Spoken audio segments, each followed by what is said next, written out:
राज्यातील गरजू नागरिकांसह सीमा भागातील नागरिकांना आरोग्यविषयक समस्यांमध्ये मदत मिळावी यासाठी मुख्यमंत्री सहायता निधी कक्ष कटिबद्ध आहे।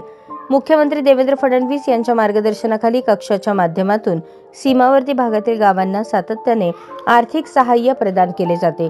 ही मदत अधिक सुलभरित्या कशी पोहोचवता येईल यासाठी प्रयत्नशील राहणार असल्याची ग्वाही मुख्यमंत्री सहायता निधी व धर्मादाय रुग्णालय मदत कक्षाचे प्रमुख रामेश्वर नाईक यांनी दिली आहे। महाराष्ट्र एकीकरण समितीचे वैद्यकीय मदत प्रमुख आनंद आपटेकर यांनी मंत्रालयात कक्ष प्रमुख रामेश्वर नाईक यांची भेट घेतली। यावेळी झालेल्या चर्चेत सीमा भागातील नागरिकांना वैद्यकीय सहायता अधिक सुलभ आणि जलद गतीने मिळावी यासाठी त्यांनी विनंती केली। दरम्यान सद्यस्थितीत कक्षाच्या माध्यमातून देण्यात येणाऱ्या सहायतेबाबत समाधानही आपटेकर यांनी व्यक्त केले।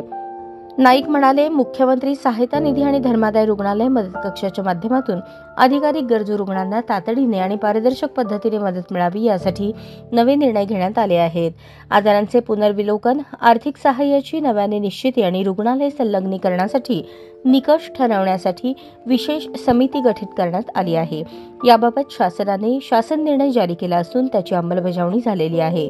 सीमावर्ती भागातील जे रुग्णालय मुख्यमंत्री सहायता निधी कक्षाशी संलग्नित आहेत अशा रुग्णालयांमध्ये दाखल रुग्णांना कक्षामार्फत मदत करण्यात येते। येत्या काळात सीमावर्ती भागातून ज्या रुग्णालयांनी मुख्यमंत्री सहायता निधी कक्षाशी संलग्नित होण्यासाठी अर्ज केले आहेत त्याबाबत प्राधान्याने कार्यवाही केली जाईल। मुख्यमंत्री सहायता निधी व धर्मादाय रुग्णालय कक्षाच्या नवीन कार्यपद्धतीची माहिती सीमा भागातील अधिकाधिक नागरिकांपर्यंत पोहोचवण्यासाठी लवकरच विशेष मोहीम राबवण्यात येणार आहे। सीमा भागातील गरजू रुग्णांना त्वरित मदत मिळावी यासाठी शासन कटिबद्ध असून या नव्या निर्णयामुळे निधीचे वितरण अधिक प्रभावी आणि सुलभ होईल असे नाईक यांनी सांगितले। सीमा भागात आरोग्य शिबिरे देखील राबवली जात आहेत। कक्षाच्या या पुढाकारामुळे सीमा भागातील नागरिकांना आरोग्यविषयक समस्यांमध्ये दिलासा मिळेल असा आशावाद नाईक यांनी व्यक्त केला।